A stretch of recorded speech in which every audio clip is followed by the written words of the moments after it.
There we go.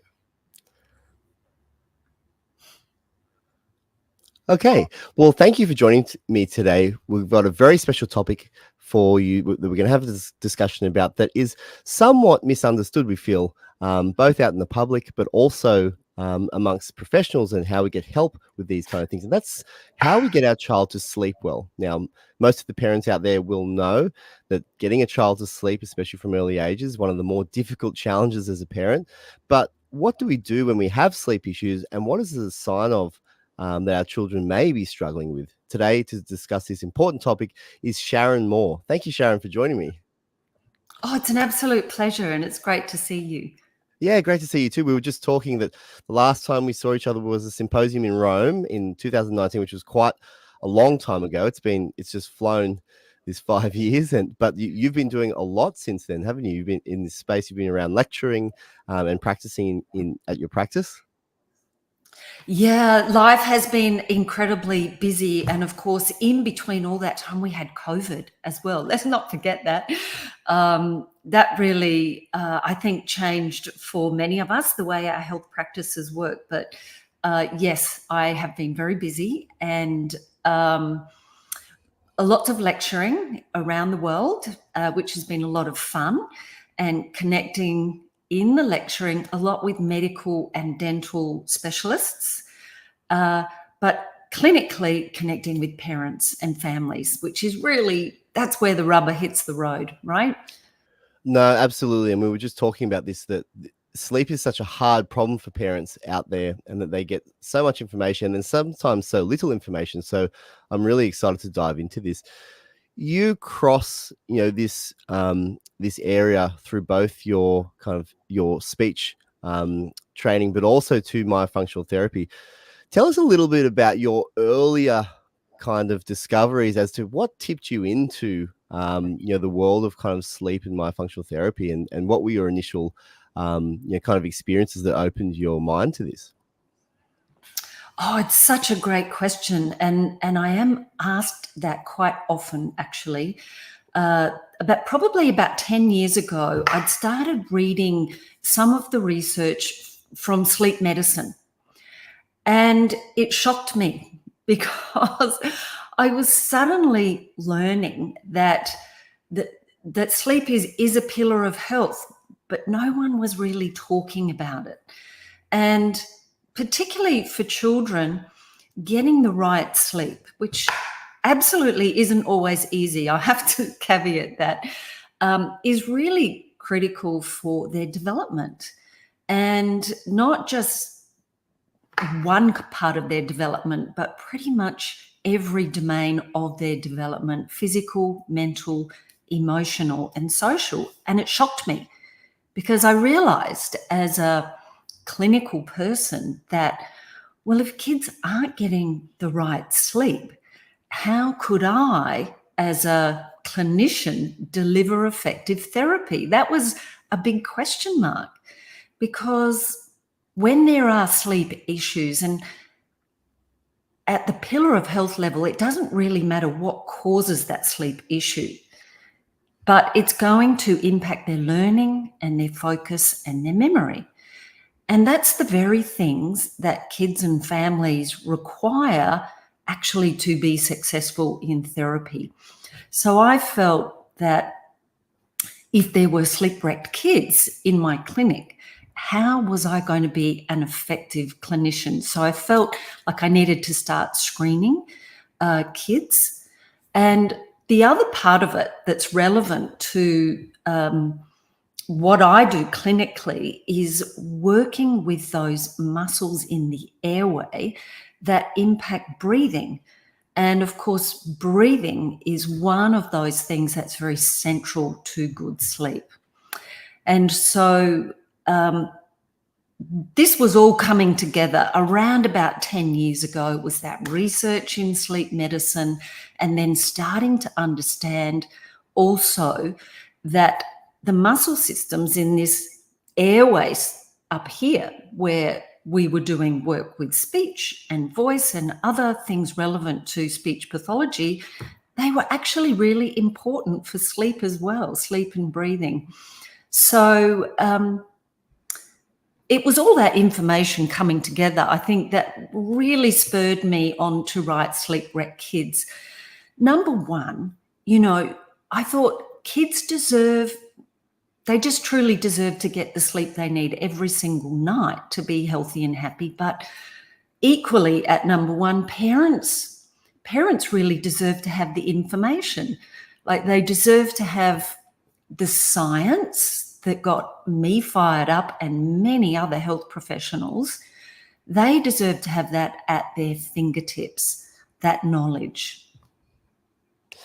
It's such a fascinating area, the crossover between, how a child is developing, their motor function, which is a lot of what, speech therapy focuses on, is this early development of the oral cavity and how a child uses this area.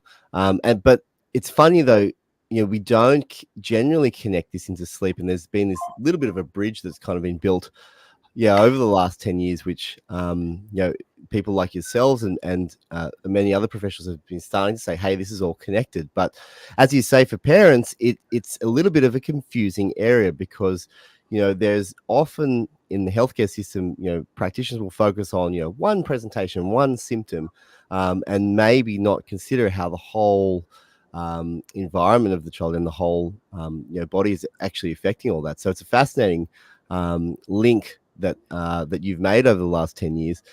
Tell us a little bit about the presentations that you were seeing, with your patients, with small kids who are, doing their speech, therapy, and what kind of presentations were you seeing more commonly? Were there, delays in certain areas, or what were you seeing, and what were parents experiencing? Well, I think probably it's a great question, actually. And I think it's just really slow progress in therapy, having great difficulty getting kids to cooperate at home with what were really quite relatively simple, fun programs. And also, if we think, how do sleep problems present themselves? And I always like to say that poor sleep has many faces. And so, it can look like defiance and aggression. It can mask itself as behavioral issues like ADHD. And when I bring that word up, I often think of a little girl that was referred to me when she was about 6. And she was referred to me for a simple speech problem and a thumb sucking problem. So you wouldn't really expect there to be a sleep problem. But because I was screening, I discovered in that she had really significant issues with her sleep. And her family had been calling her Wriggle Jiggle, literally since she was 2 years old. And it had become their normal. And so kids that move a lot and can't sit still, I would see that in the clinic a lot. And then even autism or features of autism can be seen. Poor sleep can look like it even when it's not. Kids can seem aggressive. They can seem emotionally fragile, beyond that which you would expect for their age and stage. Really difficulty with emotional regulation. And that makes it difficult for families, when you've got kids with explosive tempers or just kids that find it really hard to cooperate and cope with everything. That makes everything harder in everyday life for families. So I see that. What else do I see? That wired, tired phenomena. It's like the extremes. When there's poor sleep, kids can present like they're wired, that ADHD kind of behavior, or the opposite, the polar opposite. They're so tired that they're very floppy and lethargic. And so this kind of presentation is really quite different to normal tiredness. In some families, I would see that kids' tiredness had been like that for so long, like wriggle jiggle, that it was considered to be normal. And we're not talking about kids do get tired. That is normal. They get tired when they're growing or going through a growth spurt. They get tired if they're sick or injured, or they get tired if they're going through a very big life transition. That's normal tiredness. We're not really talking about that. We're talking about those changes in behavior, for example, that can be seen with tired kids. So I would see this fairly often in the clinic, and would work quite hard actually to help parents to understand what might be behind that. And I think you're alluding to the fact that a lot of parents aren't getting this information that they need. And so part of the discussion is around education. You know, what is normal tiredness? What is not normal tiredness? And then helping them to navigate to the right resources, what's going to help them to get over that issue, where do they get help, how do they get the expert help that they need, versus, well, what can they do at home? Because many parents, when they discover that there might be a sleep problem they didn't know about, or they say, well, what can we do? We need to do something about this now, you know, and they can be even confused about why they didn't know about it, you know, why it wasn't raised in other medical consultations or with other health professionals. Absolutely. And, you know, it is such a common experience for parents where, you know, I think you're describing, you know, this difficulty clinically where you're picking up, you know, that a child is potentially, you know, showing some signs that they're not, they're just not thriving in the way that they can take in information and take on skills and so forth. And we'll talk a little bit about that, how that relates to speech from your expertise.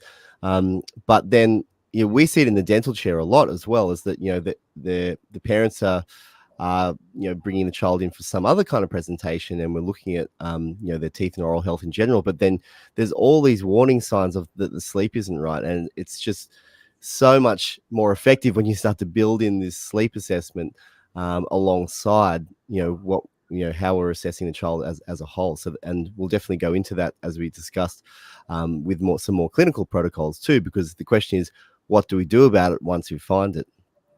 For parents with young kids, what would you say are some of the milestones with speech and so forth that they should be noticing with the kids, and that, you know, perhaps that you're noticing that some kids are a little bit maybe behind on more commonly today?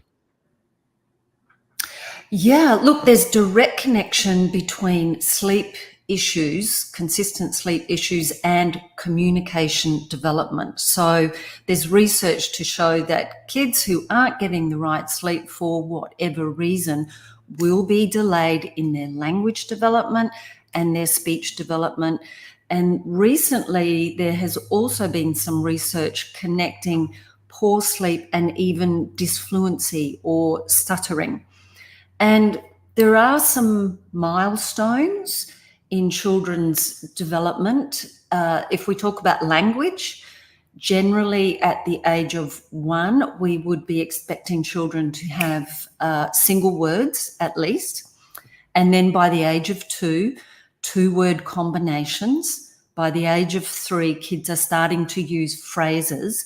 But literally by the time they start school, their language is conversational, and their grammar, the grammar that they use is almost perfect. And it needs to be, because these are the precursors for literacy. So it's that early oral language development that sets them up for, you know, starting to learn to read and write and numeracy skills that they have when they start school. Absolutely. And it's great to kind of just have those marker points, because I think, you know, when you have a young child, there's so much going on, and it's so difficult to be thinking, okay, so 5 years ahead, you know, little Johnny has to kind of, you know, achieve A, B, C, D. And then, you know, things get so, you're in the day to day, so you don't really notice, that maybe a 2-year-old isn't quite, maybe pronunciating or saying enough words. It's difficult for parents to identify that because they're so in it. And so I think it's important to kind of get that information out, that the sound development can be associated with how a child is resting. It's a great association, and your book really does bring that connection together with sleep-reg kids, because we're talking about the presentation for parents, but then both in a clinical setting where the evidence is really showing us how important sleep is. Let's talk a little bit about that. So, we spoke a little bit about the brain and the development of the neural system, that is so fundamental for kids. So you spoke a little bit as to how it links into speech and sound development, which is such an interesting area. Let's talk about normal sleep, how sleep should be for a child, and what it's doing to their brain when they are sleeping well. Oh, such a great question. Okay, so let's start with ideal sleep. And there is the formula that I describe in sleep-reg kids is Q plus Q. And the first Q means quantity, getting the right number of hours of sleep. And the second Q stands for quality. It means that sleep needs to be quiet, uninterrupted sleep for the duration of the night, where a child wakes refreshed and is able to manage those natural peaks and troughs of energy throughout the day. Now, of course, with infants and then waddlers and toddlers, their sleep is going to go through many changes. They need a lot of sleep when they're newborns and they're in a sleep, feed, play cycle, literally all day for 24 hours. And it's often not until around about the 6-month mark where the brain is mature enough for the child to be following a nighttime sleep pattern where they're falling asleep for the night and awake more in the day. And that changes over time. But during sleep, one of the key features that helps kids, or that defines whether kids are getting the right quality of sleep, are the stages of sleep. And there are two different types, I suppose. We have the non-REM sleep stages. That means the non-dreaming sleep stages, stage 1, 2, and 3. And different things are happening in the brain and in the body as the brain and the sleep cycles happen during the night. So in stage 1, this is where the body is literally just starting to slow down, and you would see the eyes moving slowly and the heart rate is starting to slow down and muscle activity is slowing down. And that's that stage of sleep where you might see a child's eyes flickering underneath the eyelids. And it's that transition to the stage 2 sleep. I think it dominates about 5 to 10% of sleep during the night. And if it's interrupted, then kids can't pass into that next stage. Overstimulation like anxiety or too much light or too much sound, or there's lots of different things that can interfere with stage 1 sleep.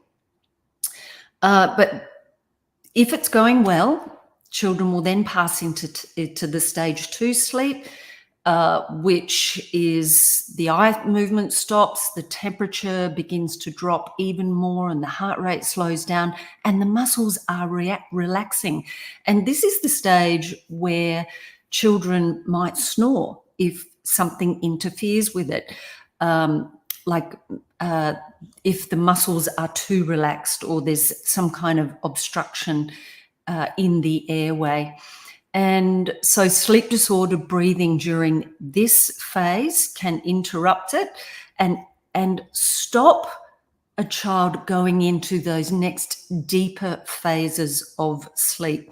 And each one of these phases is really, really important. So, for example, in stage 2, that's when learning is consolidated from the day just gone, like physical coordination skills, if they're learning to throw a ball or kick a ball or starting to ride a little scooter. These are all consolidated during stage 2 sleep. Stage 3, and sometimes referred to stage 3 and 4, is where the absolute deepest sleep, and that's where the heart rate and the breathing are very low and slow. Brain activities slowed down. But this is when growth and tissue repair happens. This is really, really important phase of sleep, and it's important that kids go through and experience stage 3, 4 sleep because of growth and tissue repair. And there's also further memory consolidation. There's release of hormones. This is the stage where bedwetting might occur if there are things that interrupt it, or things like parasomnias, walking and talking during sleep. So each of these stages is super important, and it will take approximately an hour to run through all those sleep cycles, and they dominate that first half of the night till about midnight. And in the second half of the night is when the dream sleep comes in, and that tends to dominate that second part of the night. Dream sleep's quite different, actually. The brain during every single stage of sleep is doing critical processes that are preparing the child to cope with the next day, but also clearing and managing all of the toxins that build up in their sleep brain system during the previous day. Dream sleep is really interesting because this is where the muscles are completely paralyzed, and the body does this to stop us acting out our dreams during sleep, because sometimes our dreams can be fairly wild. But the brain is probably at its most active, and there's enormous oxygen consumption during this particular phase of sleep. And it's also really important for consolidating memories for very complex tasks like learning music, for example, learning speech. And if there's early waking, then which happens with some kids, then dream sleep is going to be a little bit compromised. So if you have all the non-REM or the stage 1, 2, 3, 4 sleep and the dream sleep, that is one cycle of sleep. And for a child around 3 or 4, that's going to happen about 5 times a night, because it roughly takes about 120 minutes to complete one full cycle. And children in that age group need 10 to 13 hours a night. So that's going to be 5 or 6 cycles per night that children need to go through. And there are lots of things that will interfere. Is there anything that comes to your mind, Stephen, about what could interfere with sleep? So many things. And that's, one of the presentations, and it's a great description as to how complex sleep is, because there's all of these different stages that happen in cycles over the night, and any disruption to sleep will kick a child out of these cycles.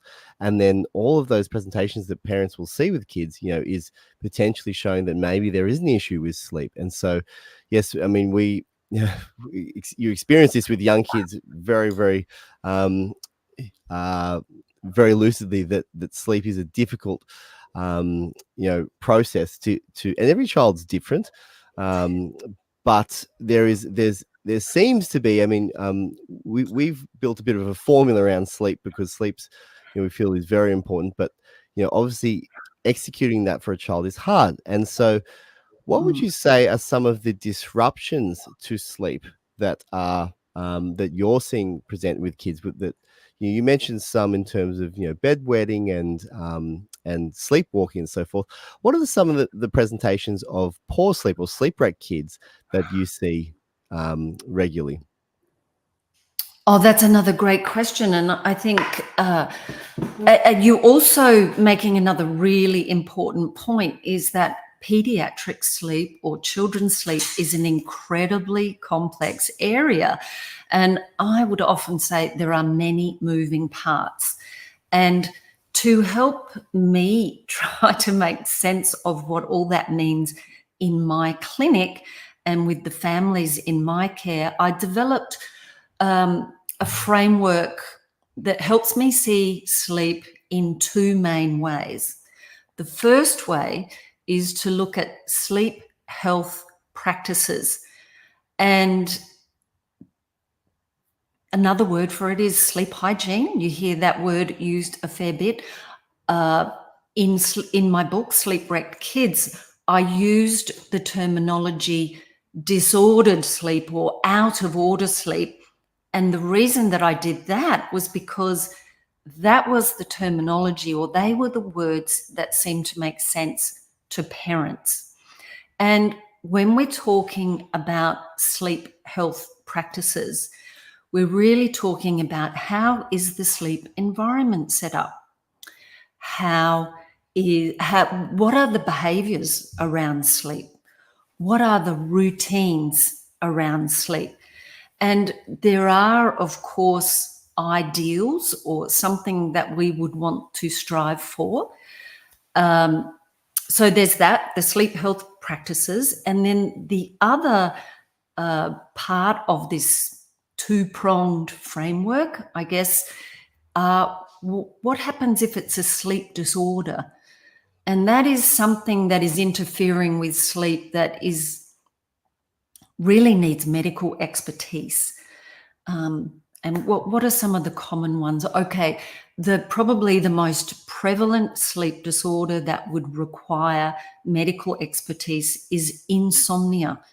And that is great difficulty falling asleep and difficulty staying asleep or waking super, super early before the roosters. And if those behaviors are happening consistently with something like insomnia, I think the definition is 3 nights a week for at least 3 months, having those sorts of challenges, that would then fall into that medical diagnosis. The next most common sleep disorder that would require medical or dental expertise actually is sleep disordered breathing. And that's when breathing during the night is subject to some kind of limitation. And this is a complex area, as you know, because that limitation could happen anywhere in the airway. But the bottom line is that breathing is not easy. It's not simple. It's not unimpeded. Something is getting in the way of breathing. And because of that, the breathing system has to work harder than it needs to. And when that breathing system is working harder than it needs to, that disrupts some of that essential architecture of sleep that we were talking about a little while ago, those stages of sleep, the dream sleep. So when breathing is disrupted, it can interfere with sleep architecture. That means that sleep quality won't be as good as it can be for that particular child. And here, I think it's important, because this is something I see in the clinic a lot, is that even if a child is getting 12 hours sleep a night, say that's what they need for their age, and parents are thinking, well, my child is getting enough hours of sleep, so their sleep is fine. However, if the quality of that sleep isn't great because of disruptions, then they might not wake refreshed even after long hours of sleep. Or you'll see that they get tired or wired during the day. So there are these key kind of markers, I guess, indicators on waking and during the day that can give clear signals that sleep quality isn't quite right. And then we can dig down into the other more detailed indicators, I guess, in sleep disorder breathing. We can go into those a little bit later, actually, but if you'd like to. But so we talked about insomnia. We just talked about breathing that interferes with sleep. But there are other conditions like restless leg syndrome and parasomnias and myriad. There's, I think, 80 plus sleep disorders that could be diagnosed that might be interfering with a child's sleep. So those two things. And you described with the patient that you had earlier that the family made a joke a little bit about her being a bit jumpy in bed. Now this is very common, isn't it? That parents and siblings will report that a particular child is quite restless in their sleep, and it's kind of maybe pushed down to the fact that that's how they are, but sometimes it is missed that there is something serious going on in terms of like you said, restless leg syndrome, which is a known sleep disorder, and there can be many causes or underlying issues with that.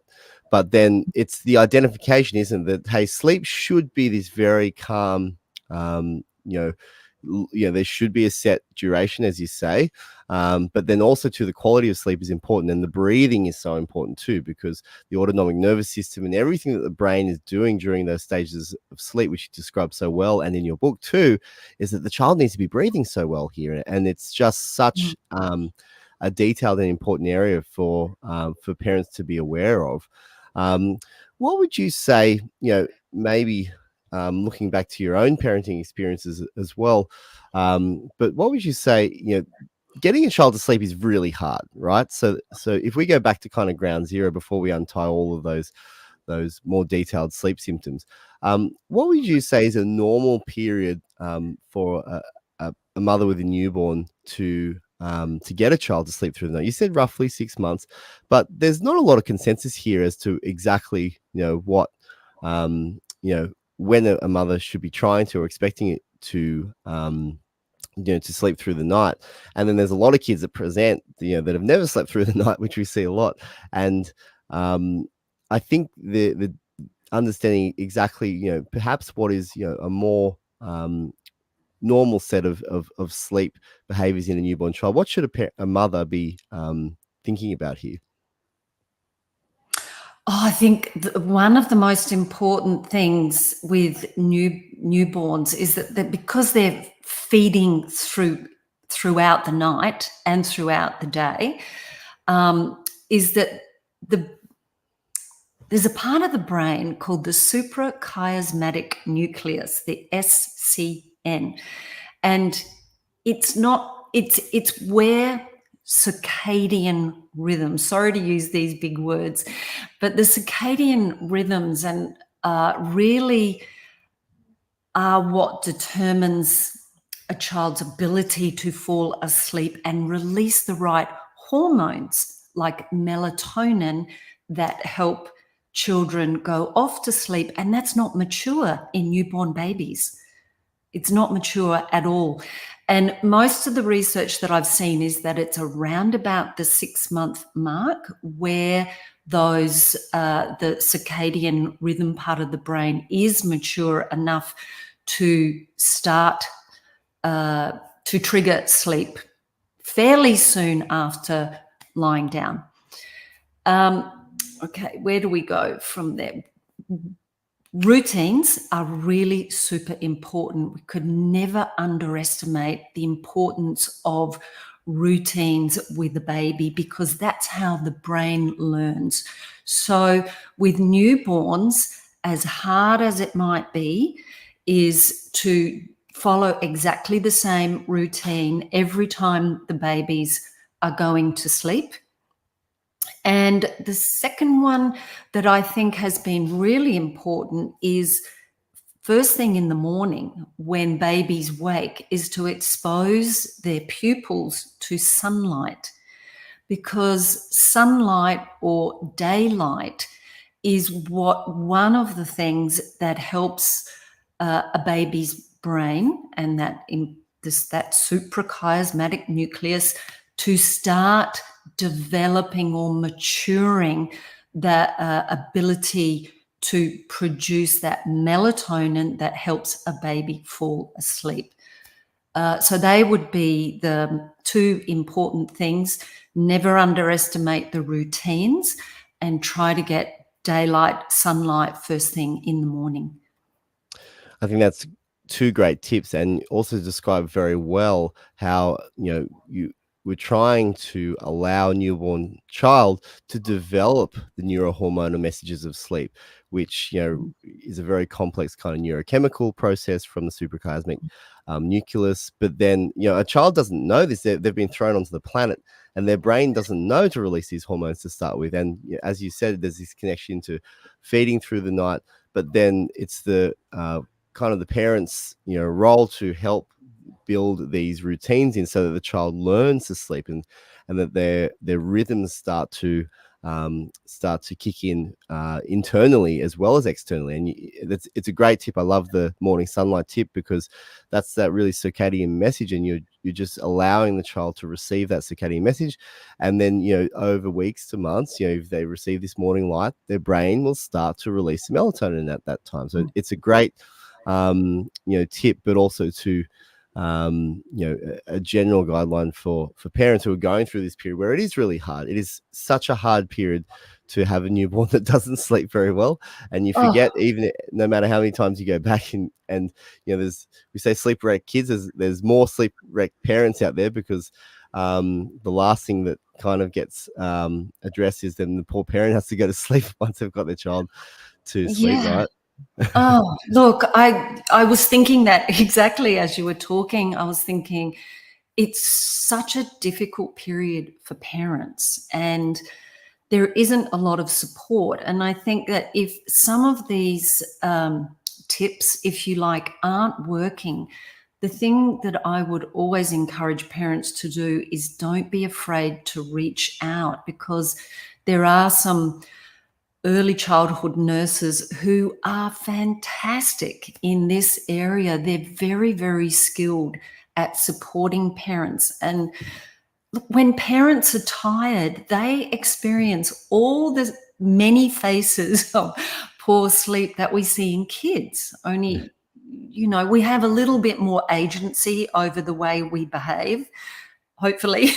But essentially, when we as parents are sleep wrecked, and like you said, not all kids follow the rules. And I think you also asked me about my own parenting experiences. It was a while ago now. Like my kids, my two boys are big men now. They're grown, but they were both completely different. Two boys. First of all, my firstborn, Max, gorgeous kid, wouldn't sleep. He was. He gave up his daytime sleep exactly when his brother was born at 15 months. They're not supposed to do that, Stephen. They're not supposed to give up their daytime sleep, but he did. And so that I found incredibly challenging. And every book I read kept on telling me, well, he must go to sleep, and if you do this or you do that, including that cry it out method, that it'll work. Look, nothing worked. with this particular child. And so I just had to ride that wave, honestly. But I think what would have made a big difference to me and to make that period easier was to have some support. I think just some TLC. I think mums and dads need a lot of TLC. They also need hands on the ground. They need hands-on help. Sometimes they just need someone to be able to come in there and help. Absolutely. Because as you say, well, if you have a 15-month-old child who's, maybe they were thinking they were going to help with the newborn by not sleeping right. And there's really, when you're dealing with multiple young kids and then different stages of sleep, things become quite complex, and it is very hard on parents in order to kind of achieve that sleep mecca. But, as you say, routine's very important, but, some kids do have issues with it. We've alluded to some of the oral development kind of contributors to sleep. What would you say? And even we've talked about newborn feeding, which sometimes the tongue and a tied tongue has been discussed as to affecting a child's early feeding habits, but then also to oral development going on. How would you say that this development side of the dental organ, how does that affect sleep, and what should we be looking out for in kids? Oh, it's such a great topic, and it's such an important area. And I'd have to say that as a speech pathologist, I learned a lot about function, how the muscles in the upper airway system work. But I never learned in my course or for many years that function was doing a lot of really important things. First of all, when the muscles in the upper airway are working properly, they help to maintain an open airway so that breathing can happen easily and in an unimpeded fashion. But here's the one that really stunned me, that I learned that actually the way the muscles work, including things like breastfeeding, that actually helps the system grow. It helps this upper airway system to develop. That tongue pressing up against the upper jaw helps the upper jaw to grow. Chewing properly helps the lower jaw to grow. But the very first part of this is breastfeeding. If possible, breastfeeding is so, so important for many, many different reasons. But one of them is what we call airway or craniofacial development. Breastfeeding kickstarts that. Now, how does tongue tie fit in there? Well, if there is tongue restriction, and of course, tongue restriction isn't always simple, right? Because it comes in different grades of severity.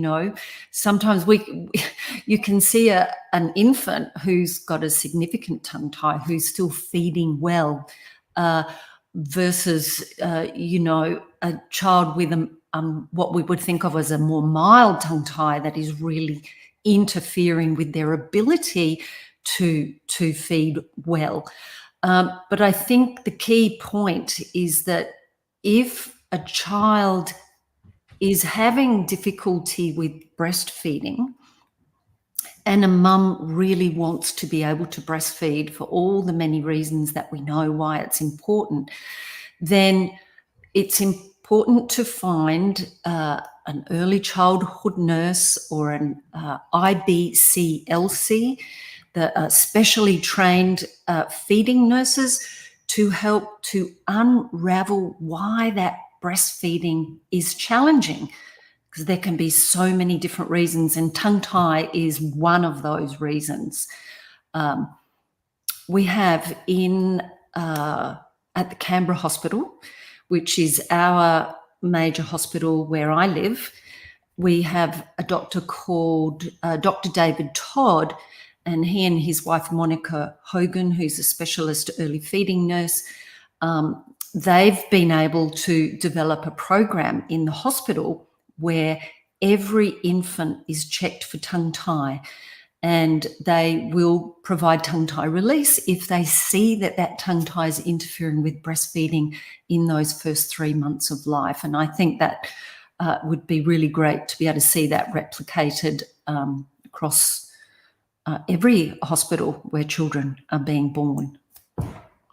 That is a really excellent service that sometimes parents are missed out on. We do see, down the track a little bit, or sometimes earlier, that that parents are, struggling with certain aspects of oral development, and speech is one that we don't broach particularly in dental, but we have the connection between speech development and dental development is it's so close, and the fact that we don't have a better interface, for to people like yourself who are really understanding how these sounds are developing, and how the mouth is shaping this, and how the tongue and its role in creating sounds, but then also creating the width of the palate, is just so critical in early development. So it's really great that to hear about these kind of interdisciplinary relationships that a child really needs, because it is very, very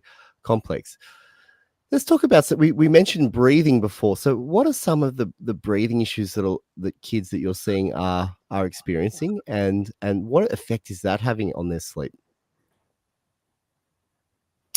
Yeah, I think we could think about breathing in a few different ways, but I think that the easiest way is to think, is it functional?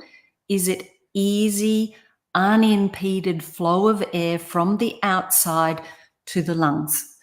That would be the simplest definition that I could give, versus dysfunctional. And dysfunctional is any audible breathing, actually any breathing that you can hear, because perfectly functional breathing is silent, actually. And there are daytime clues and there are nighttime clues. And in the daytime, there might be things like, you could hear the child breathe. You can see that their shoulders or their upper chest is working too hard to breathe, or doing the work of breathing, because with easy flow of air, the shoulders and the upper chest are not needed for functional breathing.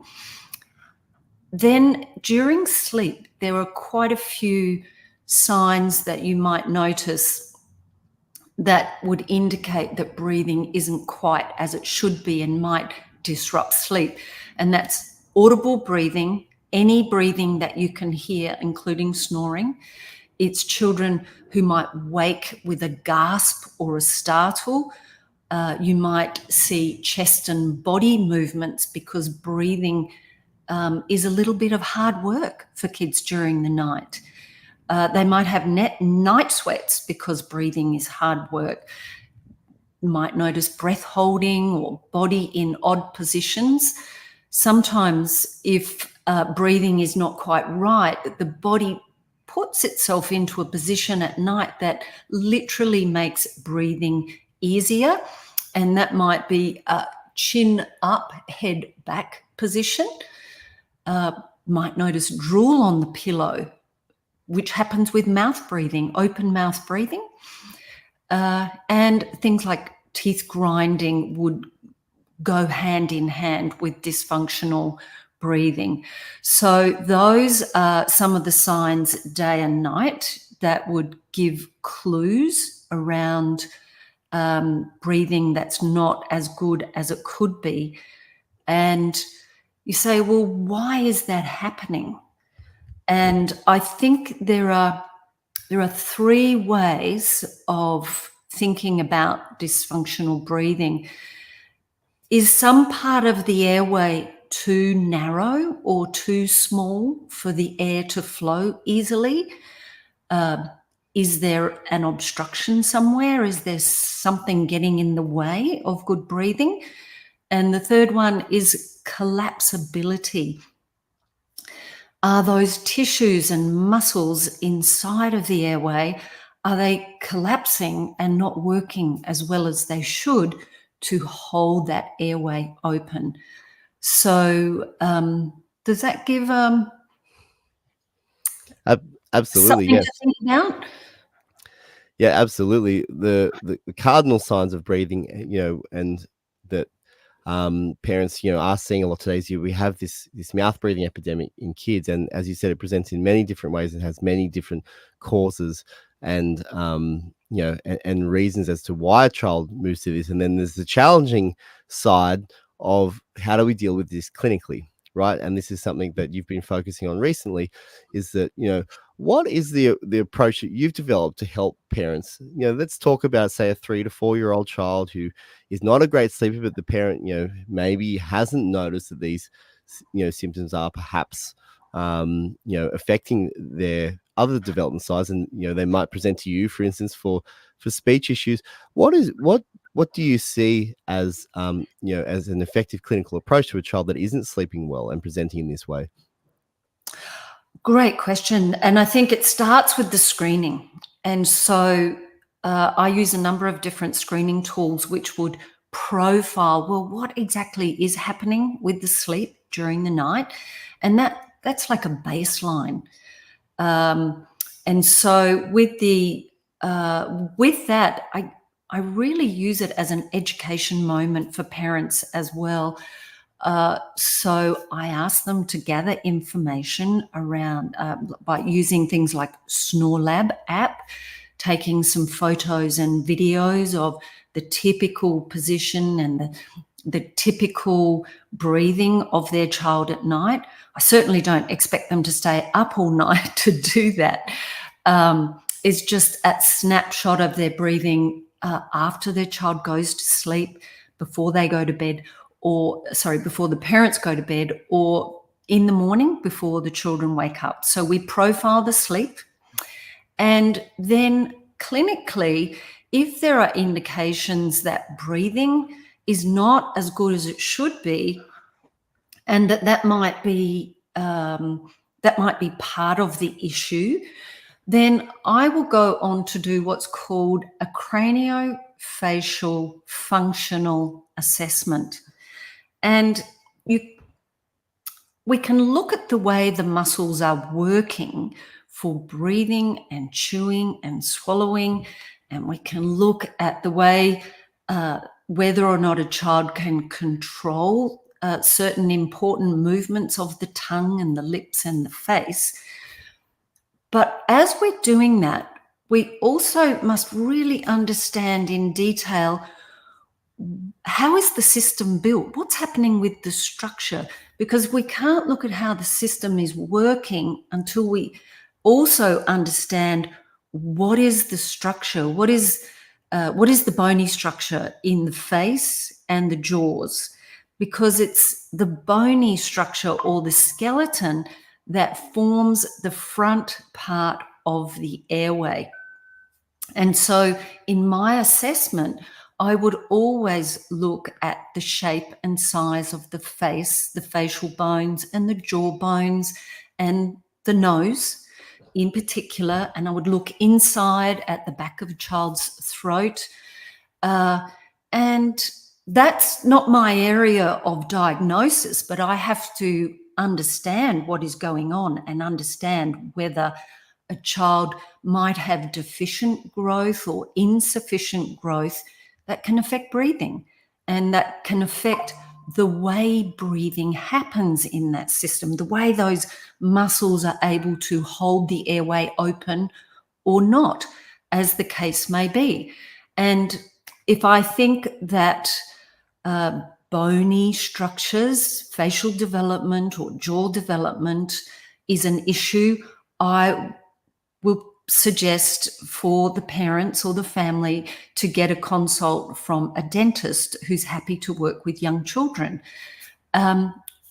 Or I might say, how about we get an ear, nose and throat opinion on this, because it's not just the bony structures that are important, but the soft tissue structures. So things like reflux and things like allergy can inflame the tissues that live inside that bony structure, inside that airway. And they're equally important as the bony structures. And so if I think that there's enlarged tonsils or adenoids, or there is an issue like middle ear effusion, like fluid collecting in the middle ears, and not being able to drain efficiently, I would ask for an ear, nose and throat opinion for that particular child. So my approach in the clinic is to really understand, how is this child developing in their bones, the bones that form the airway, and what are the influences on those tissues that live inside those bones. And we can't really look at function. Function is, how do they breathe? How do they chew? How do they swallow? How do they speak? How is their tongue able to function efficiently for all of those things? Not just the tongue. Of course, the tongue is super important, but all the other muscles as well. And how I look at how it works. The function is about how does this system work with the given structure, the bones and the soft tissues.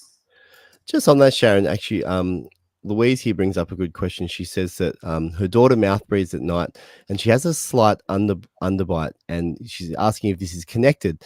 Do you want to describe this presentation a little bit, and perhaps the connection that you just described as being the hard tissues and how it relates to a mouth breathing habit in kids? Well, an underbite is we would notice that straight away. And I would always, if there was an underbite, irrespective of the age of the child, I would recommend or encourage that you go and see a dentist or orthodontist who's very, very happy to work with young children. I don't, is it Louise? I'm not sure how old the child is. Is there an age? We don't have an age here. Yep. That's okay. But look, irrespective of the age, I think that what it's doing is it's giving us clues that this middle part of the face and that upper jaw is not developing in as ideal a fashion as we would like. And if we think that this upper jaw is also the floor of the nose, then we're really thinking, well, is number one, is there enough space inside the mouth for the muscles to do what they need to do?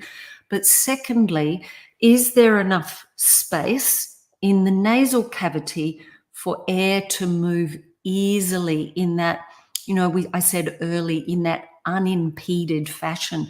There's nothing getting in the way in the nasal cavity that would interfere with breathing or air moving easily. One aspect that we talked about, especially in young children, is the swollen adenoids and tonsils, and interfacing with an ear, nose, and throat surgeon. One concern that parents do have sometimes is that, are the surgeries affecting the child in any way? Meme asks that, what's your thoughts on removing adenoids and tonsils and future long-term effects? And in terms of removals, like, are there long-term effects in terms of a child's development? Oh, this is more. So I could give you a personal opinion about that, but that's really a medical opinion. I think medical expertise. What I have read is that it doesn't affect the immune system, if that's where that question is going, by removing them. I don't know a definitive answer to that. We know that if tonsils are removed, they don't grow back. Adenoids, however, can grow back after removal. It's one of the interfaces we use well is, this speech and dental and ear, nose, and throat interface. And I think parents just get a little bit thrown around because they're like, okay, so they've been perhaps told that their child does mouth breathe or snore, and then perhaps that surgery could help this out, and they're thinking, is this a part of the child's immune system, and what are the effects? Well, I mean, all the things we've been talking about, I think, um, that are underpinning how important childhood sleep is that the airway is so paramount to that, and the understanding that the function of the airway is something that we should really kind of be taking first. And then I think, obviously we want to take structural approaches last, but we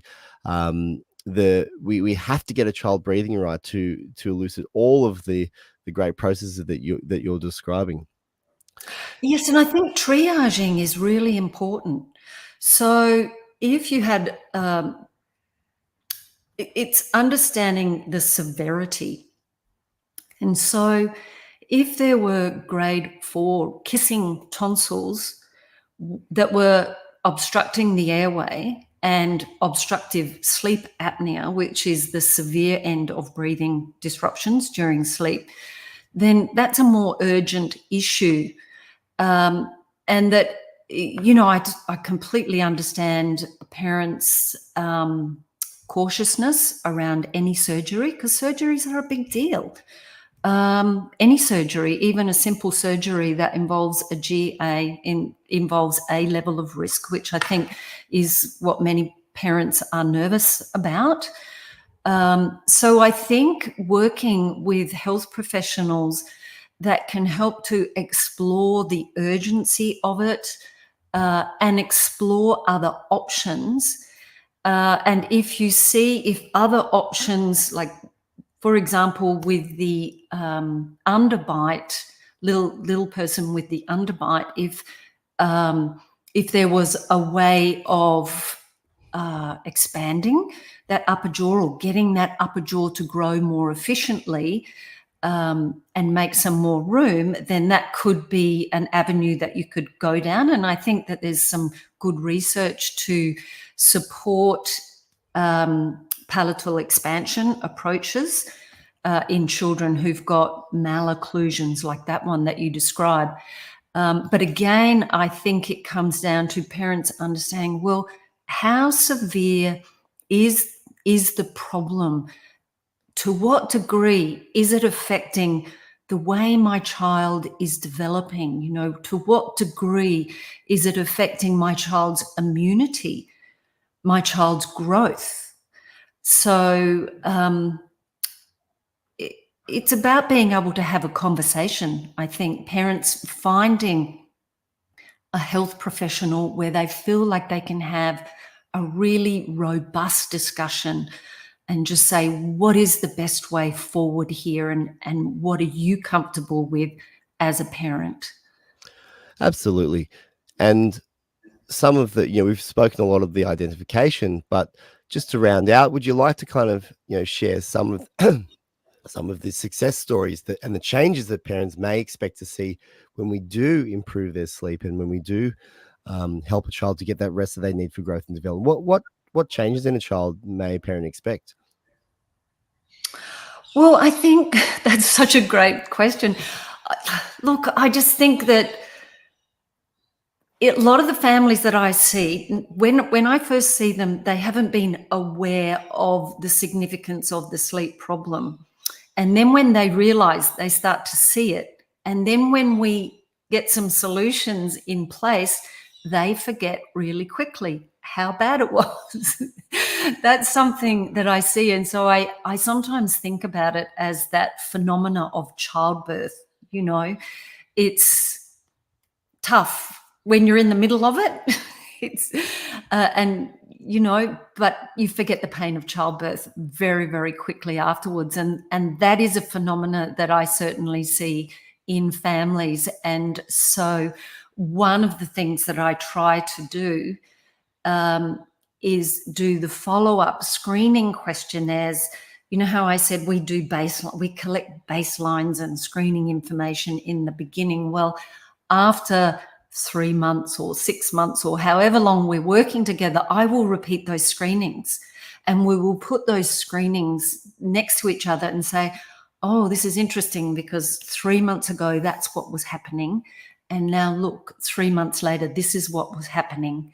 And they will almost always say, gosh, I forgot. But kids are happier.